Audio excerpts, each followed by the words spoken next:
Hey everybody, welcome to the Late What's Horror up, underachievers? Show again. We got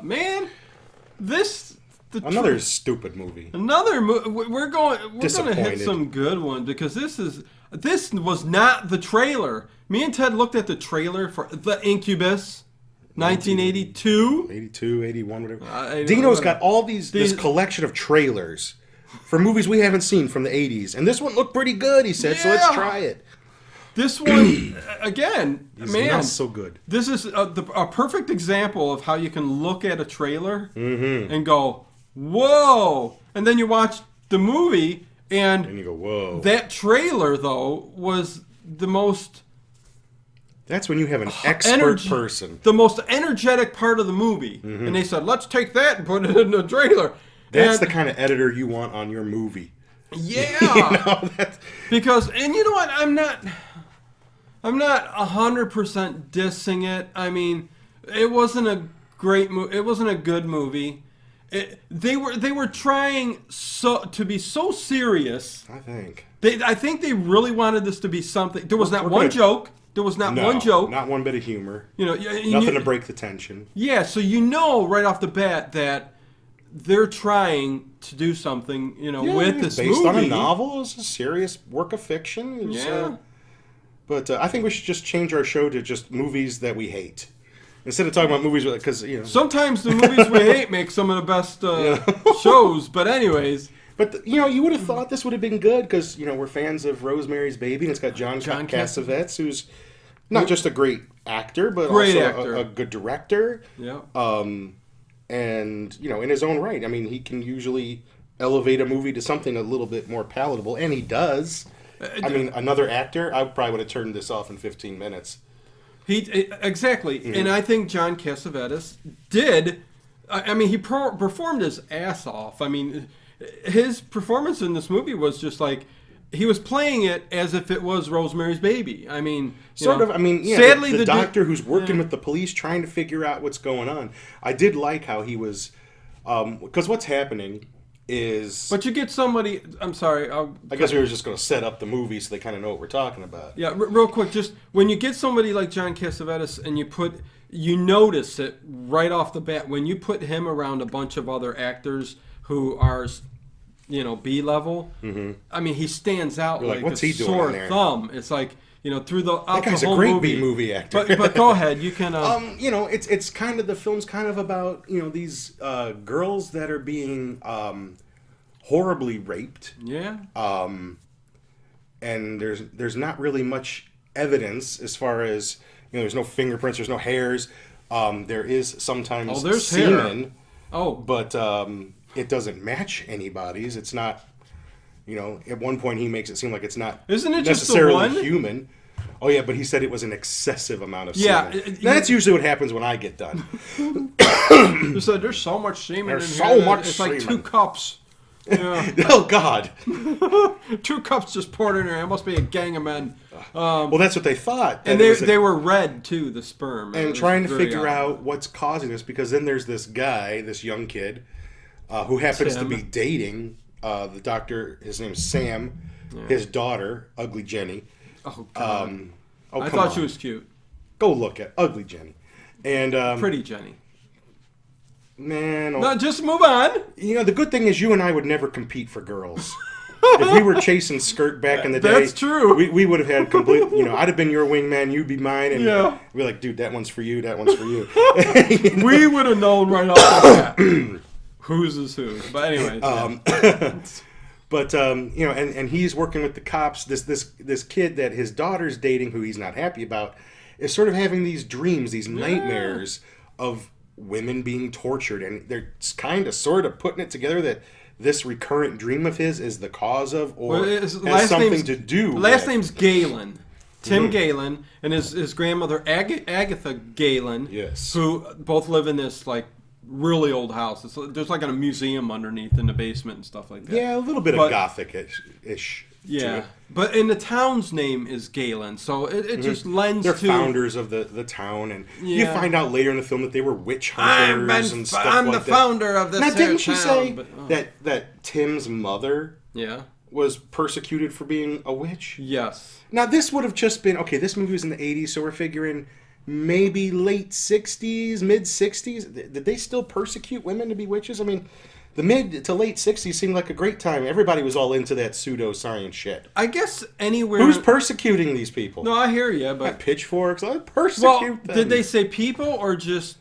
What did they say, people? They just said that she was persecuted for being a witch, and maybe that has something to do with his visions. Well, wasn't it because of all the deaths that were happening 30 years prior? Yeah, maybe some deaths. So I think there that's may have been why a few deaths involved.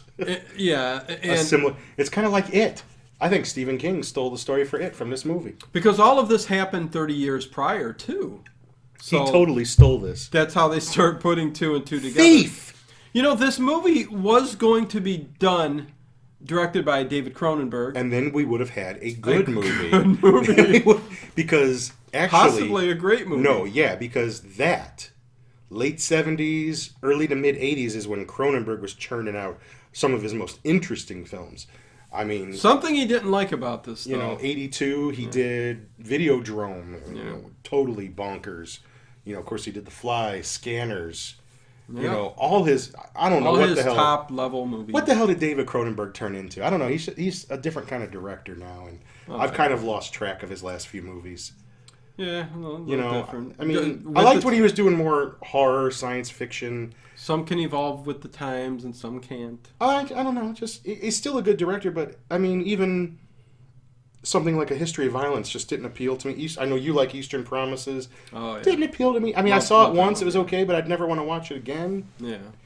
You know, they've even remade one of his movies, Rabid, which I wouldn't even bother watching because it doesn't have Marilyn Chambers in it. Ah! Yeah, who you met, Ed? We met. Yeah. I had long hair at the time. She said she liked my hair. She's dead now. She should have invited me back up to her hotel room. She should have. But she didn't. She was busy. Yeah, I think that guy sitting next to her I think she filled up like 10's the limit that you can have up in the room. So, yeah, but yeah, you know, and John Cassavetes also like rewrote like 80% of his dialogue. Yeah, that's in some of the trivia. So, if you look on IMDb, he rewrote a lot because goes kind of like what Alec Guinness did to his dialogue in Star Wars. Did you know that Alec Guinness rewrote a lot of his dialogue with George in Star Wars, which is partly what made it better. Yeah, because George Lucas, you know, is more of a kid-friendly movie, and his lines were dialogue's not his strong suit. He's got great imagination. I think world building. I think he had Guinness going like, "Hey, Darth Vader, you're going to get it if you come after us on the ship." That's the word on the street. And he said, "No, we can't do that." But anyways. Yeah, I mean, you know, it's kind of a very slow burn of a movie. Yeah, I mean, you keep waiting and waiting and waiting to figure things out, and this is one of those kinds of movies that I hate. In that, in the last couple of minutes, literally, I mean, it would be different if you knew what was going, like if the audience knew what was going on, and now we're going to find out how the characters figure out what's going on. Yeah. All right, that's one way of telling a story, but in this story, they're in the dark and you're in the dark, and they tie it all up in the last few minutes, and it's a big, it was this person the whole time doing all this, and literally, there's no time, there's no denouement for the characters to come down and react to what's happened. It's just there it is, boom, it's an hour and a half, we're done. it was a little strange. I mean, I went through this whole movie going, you know, and it just kept me watching. I was yawning throughout the movie. Like, remember when, like, towards the end when they're pulling up to, like, Sam's house, they're going to go, okay, that's kind of like where the ending happened. Yeah. I swear to God, I tapped the screen, and it said there was, like, 11 minutes left. I'm like, what? How's this going to end? Yeah. You know? But yeah, no, again, a slow burn, but, you know, it just kept me not interested because like we had arm's length the whole time. But yeah, arm's length the whole time, and I'm sitting there going, and then something would happen, like a new victim. Yeah. Something would happen, a new victim, and then all of a sudden, it just culminates in the last few minutes, and then technically that very last scene, which was only 2 minutes, everything's resolved, right? Reviewed, resolved, resolved, like you said. Yeah, and you're like going, Well, we might as well say. I mean, well, let's get into a little bit well, more. I mean, there's a couple other. A lot of things just aren't fleshed out enough. So they think it's a guy, but then there's things that make you go, "Oh, this is." Well, because there's sperm. This is a demon. I mean, an incubus is a demonic women, spirit. If they survive, like the first victim survives, but she's just completely mentally shattered. Yeah. There was no trace of semen in her. But the librarian, then one of the and their library was cool. It was like a library / museum. Oh yeah. And that was kind of cool. Yeah. It almost looked like something out of Edgar Allan Poe. No. But the librarian gets horribly. I almost thought that this was Remember The Entity that we covered a long time ago? Right. And that's where, and that's based on a true story where a woman is raped by a specter, ghost, spirit, demon. She claimed. But the way that they did it in the movie, I didn't like the sound effects they used during those scenes. But, I mean, just that horrifying, Oh, yeah. She was being pulled through, everywhere, like through the bookshelves and stuff like that, and as her clothes are being ripped off of her. Remember in The Entity, they even showed a close-up of the breast, and you could see without hands fingerprints going in there. Yeah. See, now that movie, that's a hard. I don't know. I listened to the real woman tell her story on Coast to Coast. Oh no, I don't know, man. I think she believes it. Her family believes it because they experienced stuff, but. That's a many stories out there about this stuff happening, but again, there was a lot of reminded me of that movie a little bit, up until the end. Yeah. So there's this this plucky news reporter. Okay. And I forgot her name. I was gonna say there was one. Should I jump to that scene? No, let's go. I'll get to the She reminds Sam, the doctor, John Cassavetes, of. What, his ex-wife or his dead wife? Yes, his dead wife. He married a younger woman after his first wife died. And they do have a striking resemblance to each other. But they never really get into a whole lot of... Almost looks exactly like He keeps having these visions of her laying down, all bloodied up. That was another thing that was weird. Mm-hmm. There were dreams going around. Like, he had them. Yeah. Tim had them, of course, because he was the Incubi, or brother of the... Incubus, something like that. Succubus, maybe? I don't know. You suck my bus. But, I think those were the only two having dreams. Yeah, but it's just weird, the juxtaposition of them, and, trying to figure out why they're having those dreams. Like, even Tim, why is he having that particular... Yeah, because it almost looked like... Inquisition type torturing. Yeah. Something out of... You mean Tim? Yeah, Tim. I'm sorry. Yeah. Which really has nothing to do with the film. Yeah. So... I mean, if anything, it was just interesting to look at, give some action. But was there anything you did like in it? For anybody out there who's a fan? Because someone will say they like it. The scene opens up with a couple swimming at this, like, really... Quarry or something, maybe? Like a quarry, because it's all big stone granite... But then there's this little. I was noticing some horrible acting in that first part there. Like, this ain't so good. The acting wasn't good there. The girl was kind of cute, but it was a kind of, I don't know, something about that. Like, he wanted to hook up with her after, like, towards the evening when they had a fire going, and she ran. Okay, I wanted to bring up now that I'm thinking of it. When this movie starts, it starts right off, like literally. 10 seconds into the movie, there's a shot of the girl in the bathing suit laying back. A very cool camera angle. Yeah, from the bottom looking showing up. Her body. And her not boyfriend... naked. Not naked, in a bathing suit, but very provocative, very nice view of the... And the guy walks right up in front of the camera, like kind of, and looks Fucks down. up the whole shot. Looks down at her. And says, I forget what he said, but I'm like going, whoa, 1 minute into this, 10 seconds in this movie, and this is what we get. We're getting some nookie. Yeah, and I was going, okay. Yeah, he's like, Ted's going to like this. But then, but they were down there, and she's the first victim, and... he gets killed. Yeah. Almost like... With a Jaws, 2x4 hammer. Didn't the to music the face. even sort of start sounding like Jaws music a little? Did it? I don't know. I swear to God, if you watch the part where it's going after the movie, I don't know. the guy in the water, the boyfriend, because he was killed. The other girl, she survived, but that was evidently But he she didn't rape runs. the guy. She runs into some shack that looks like some Texas Chainsaw Massacre type stuff. I'm It's thinking, really weird. There's probably lockjaw all over the place. Yeah, I'm like, why are you running into there? There's rusty nails all over that building. But that's where she gets it and gets pulled around and stuff like that too. And but yeah, you're gonna get tetanus. No sperm in there, but yeah, they're but that scene that was interesting, opening up like that. But a favorite scene, boy, I don't know if I could pick out a favorite scene because they're all it's so nuts. Maybe the very ending, that last scene. Yeah, I mean the movie's got a little bit of wow at the end. Where his, do we spoil the ending already, or it ends up being the little plucky reporter? Yeah, but John Cassavetes' character runs in, hears a scream, and his daughter's laying on the... Well, as he hugs the reporter, who looks just like his wife, you get that up close of his eye, where you get, I think, that in the very beginning, too. But he looks over and he sees that his daughter has been raped and killed, too. So... you look at that, and that's how the movie ends. But man, I'm telling you, what a way to end the movie. It's like I was just sitting there in a gaze the whole entire movie. And when that last scene happened, I was just like...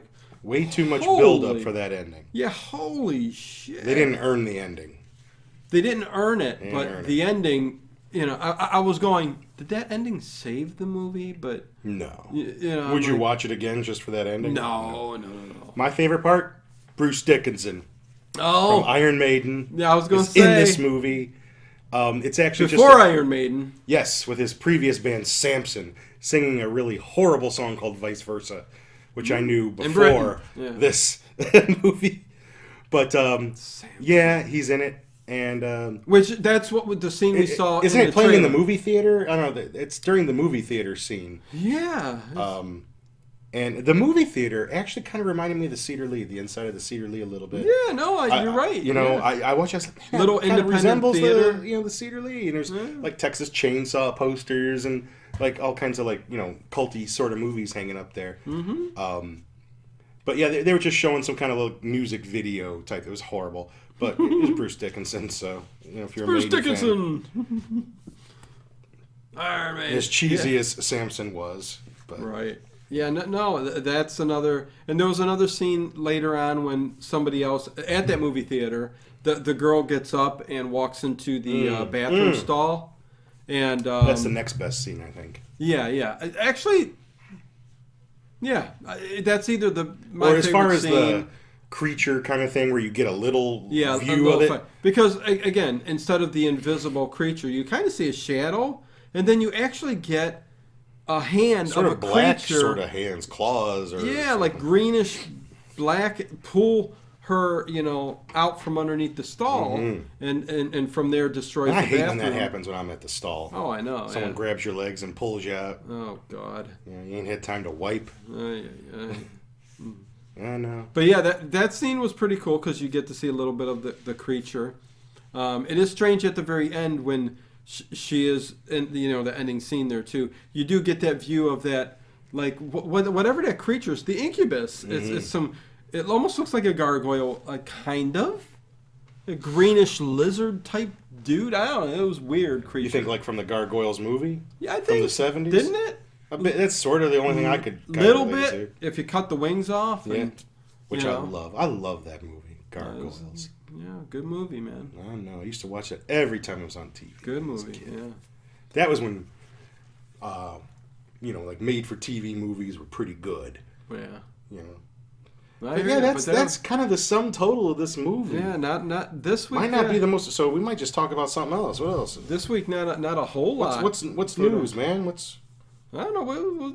We can talk after. All right, man. But yeah, this. Don't watch this movie. Don't watch it. Or watch it. I don't know. Don't watch it. I mean, are there people that go on like Amazon and Netflix and just watch all these movies? It got a 4K remaster. Yeah, on Amazon. It's on Prime. Blu-ray. I mean, Somebody out there likes it for a reason. So. You know what you have to figure is that every movie is somebody's favorite movie. Oh no, we've said this a million times. Somebody out there thinks this movie's the shit and would defend it with their life. Said it a million times. And if anything, I say I don't understand you, but I respect your right to do it. There were some ups and downs, but I mean, overall, the movie some ins, some outs was lackluster. John Cassavetes was the best thing about the movie, but I do like John Cassavetes. I mean, he's just. I'm telling you, man. It's a shame 9 years later he ends up dying at a very young age of 59. He looked pretty old in this movie, though. I mean, compared to, when you realize that the movie was only rugged and haggard, maybe 13 years after Rosemary's Baby. Yeah. That's what smoking them cigarettes will do to you. I hear you, brother. My God, it aged him better. I hear you, brah. But yeah, I mean, this is a short one, you guys. Not much to say in this one. I think we're gonna. It's different when we both hate the movie. I mean, we're gonna. At least last week you liked the movie and I didn't like the movie, so we could go back and here. I texted him today. He's like, "Man, we can't catch a break with these movies." And I was curious what he was going to say. And he's like, I know." I think next week. I think I want to hit a good hard movie, something like The Omen or something like that. That we haven't seen in years. That is. I haven't seen The Omen in a long time. Great movie. What do you guys think? Well, we'll see. Right. But anyways, leave your no one's going to comment on this because no one likes this. Leave whatever. Let us know what you think of the Incubus if you've seen it. It's on Amazon Prime. Leave a comment below. Check out the links below. Make sure you sub. Hit the bell. You must be subbed if you're watching this. What can I say? I mean, I think there's more. Eventually, you're going to get a lot more content. I do think I'm going to be doing a lot more on Patreon. Not a lot of people know that I am going to school for my bachelor's in filmmaking.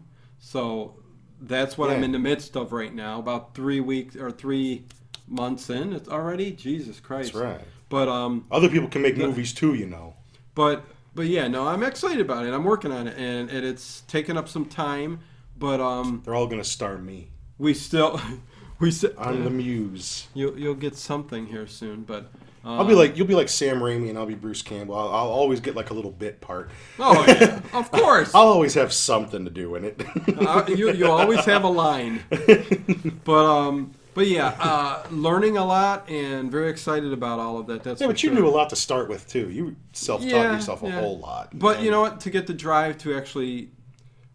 Well, see, the cool thing about being in school is they give you the tools. Yeah, and the ins and outs. There's a lot of little things from production to crew to everything involved with, from top to bottom. So. And by the way, school ain't cheap.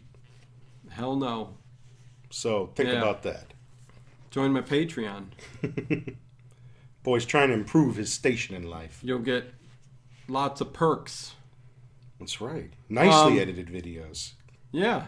But anyways, lots of side boob. That's just a little bit of what's going on. But next week I think we'll hit a big movie and let's do something. A biggie. And we may go live. I'll see. Been doing that week to week, just playing it by ear. Yeah, it's no fun to go live when you didn't like the movie. There's nothing to talk about. Oh well, the chat would have definitely kept us going, I think. Maybe. But next week we'll definitely think about going live and see how that comes. But you may get something in a couple days from me. Who knows? We'll see. But there you go, you guys. To all my fans, our fans out there. Oh wait, are you fans? No, our friends. Friends. How about that? I don't know why I said my fans. Underlings. I don't know why I said fans. It's all you people suckling at my teeth. But all our friends out there who are watching us, I appreciate it. Thank you guys. This horror community needs to regroup and band back together. That's right. And circle the wagons. Yeah, and come back and be part. I'm not going to go on a rant at the end of this video about things. Let's do it. But until next time, you guys, peace out. Love, peace, and chicken grease. Yeah.